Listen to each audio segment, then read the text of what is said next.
अस्सलाम वालेकुम दोस्तों, कैसे आप सब। काफ़ी सारे ग्रुप मेंबर्स डिमांड कर रहे थे कि भाई हमें डिटेल्स एनालिसिस दिया करें, साथ रीज़न बताया करें।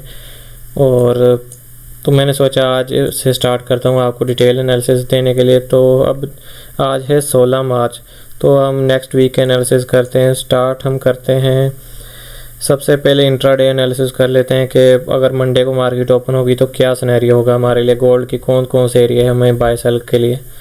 तो ये H1 का चार्ट अवेलेबल है, ठीक है। इस पर यहाँ पर आप देख सकते हैं गोल्ड एक स्पॉट बना कर बैठा हुआ है जहाँ पर अभी तक ब्रेकआउट इसने नहीं किया, और ऊपर से ये हेड एंड शोल्डर पैटर्न भी लग रहा है, ठीक है। यहाँ से अगर आप चेक करें तो फॉर एग्जांपल यहाँ से आया, ठीक है, यहाँ पर ये एक शोल्डर, ठीक है, ये इसका हेड, फिर ये नेक लाइन पे फिर गया।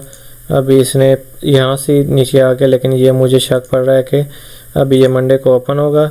यहाँ 92 बन रहा है, 93 बन रहा है, 92 से लेके 95 ये एरिया बन रहा है। जहाँ तक ये जाएगा फिर ये नीचे आएगा और यहाँ से नेकलाइन को ब्रेकआउट करके रीटेस्ट करके ड्रॉप हो जाएगा। यहाँ से 69-74 पर एक डिमांड जोन है, लेकिन वो टेस्टेड है, इतना वर्क शायद ना करे।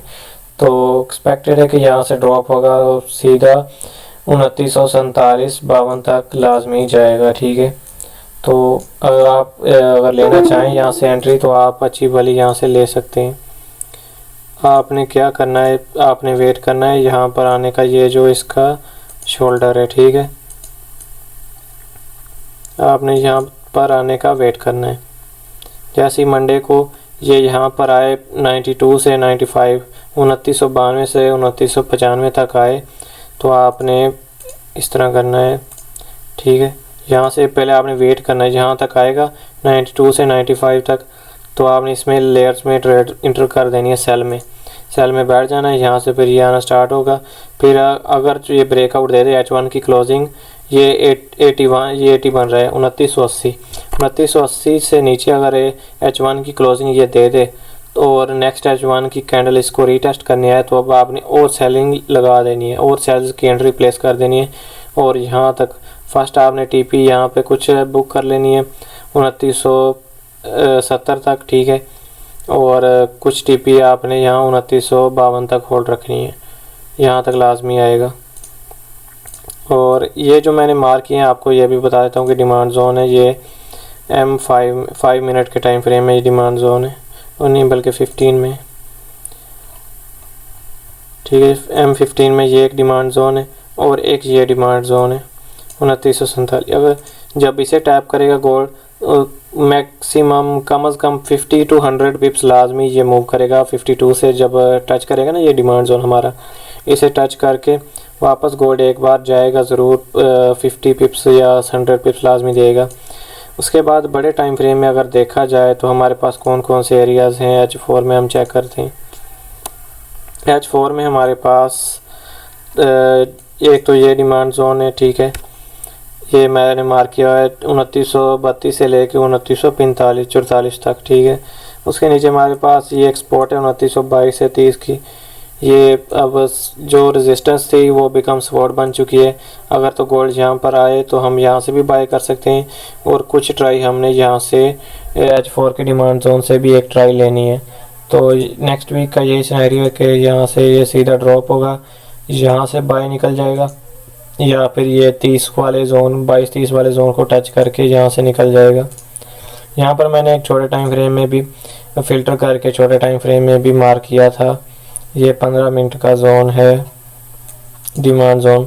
अगर तो इस एरिया में आता है 30-25 में, यहाँ पर हमारा बनता है 28 और नीचे से 23, ये 28 और 23 का जोन बनता है जो कि 15 मिनट का डिमांड जोन है। अगर तो नीचे आता है तो हम यहाँ से बाय करेंगे, और बाकी यहाँ पर तो हमने करना ही करना है, ठीक है। ये H4 का डिमांड जोन है, जितनी हो सके आप बाइंग यहाँ से स्टार्ट कर सकते हैं। एक बार यहाँ से बाइंग उठी फिर इससे ऊपर न्यू ऑल टाइम हाई बनाने ये जाएगा। और इसके साथ फंडामेंटल एनालिसिस को भी हम स्टडी कर लेते हैं थोड़ा सा। ये बाय सेल जोन थे इसके। फंडामेंटल एनालिसिस नेक्स्ट वीक के जो आ रहे हैं, हमें मंडे को हमारे पास न्यूज़ है USD की कोर रिटेल सेल्स, ठीक है। इसका डाटा अगर देखा जाए तो पहले -4 था, अब 0.3% है, ठीक है। तो मतलब डाटा इंक्रीज़ हुआ है, तो इस हिसाब से हमारा गोल्ड जो है सेल में जाएगा। इस डाटा के हिसाब से भी सेलिंग दिखा रहा है हमें।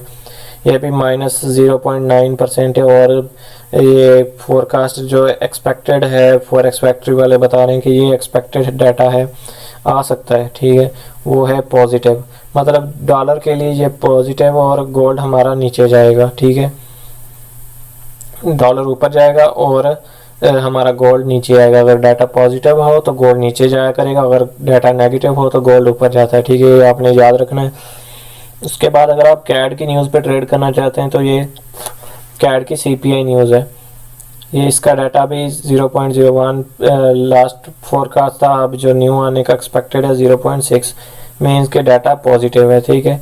तो आपने ये भी ये न्यूट्रल है। इसके बाद इसकी सेकंड जो है ये पॉजिटिव है, ये न्यूट्रल है। ओवरऑल जो डाटा है पॉजिटिव है, मीन्स अगर आप GBP कैड से ज़्यादा मूव करेगा, अगर आपने करना हुई ट्रेड तो GBP कैड का जो होगा, GBP कैड नीचे जाएगी और कैड AUD ऊपर जाएगा, ठीक है, ये आपने याद रखना है। उसके बाद वेडनेसडे को JPY की न्यूज़ है। JPY का भी वो बता रहे हैं कि सेम टू सेम ही होगा फोरकास्ट, कोई इंक्रीज नहीं वो कर रहे, रेट कट नहीं कर रहे ना कम कर रहे हैं, ठीक है। तो इसका जब रेट न्यूट्रल हो ना तब प्रेडिक्ट करना डायरेक्शन मुश्किल होती है, तो इसलिए आप इसे इग्नोर ही करना। उसके बाद FOMC भी है हमारे पास 19 मार्च को रात 11 बजे, ठीक है। फेडरल फंड्स रेट का वो कह रहे हैं कि रेट सेम टू सेम ही होगा, फेड कट नहीं करेगा। तो मीन्स के ये गोल्ड इतनी बड़ी मूव नहीं देगा, जब रेट ही कट नहीं होगा तो बड़ी मूव नहीं मिलेगी। उसके बाद हम चले जाते हैं NZD। थर्सडे को NZD की न्यूज़ है, ये भी पॉजिटिव है। GBP NZD euro NZD sell में जाएंगे, ठीक है। उसके बाद AUD की एम्प्लॉयमेंट चेंज, ये भी नेगेटिव, ये नेगेटिव, दोनों नेगेटिव है। मतलब GBP AUD ऊपर जाएगा इस न्यूज़ पर, ठीक है। और GBP का क्लाइमेट काउंट चेंज है, ये डाटा नेगेटिव है और ये भी नेगेटिव है। मीन्स GBP USD जो है सेल में जाएगा, GBP JPY भी सेल में जाएगा जब ये न्यूज़ रिलीज़ होगी। CHF की न्यूज़ है SMB, ये monetary policy, SNB monetary policy, ठीक है। ये रेट इन्होंने कट किया 50 से 25, मतलब GBP CHF जो है बाय में जाएगा। उसके बाद ये न्यूज़ है, आप यहाँ से इनके डाटा रीड कर सकते हैं। तो ये था वीकली हमारा गोल्ड का फोरकास्ट। हर वीक मैं इस तरह का डिटेल फोरकास्ट एनालिसिस में अपलोड किया करूँगा, तो आपने यहाँ पर यूट्यूब चैनल सब्सक्राइब कर लेना है, आपको हर वीक मिल जाया करेंगे एनालिसिस मेरे।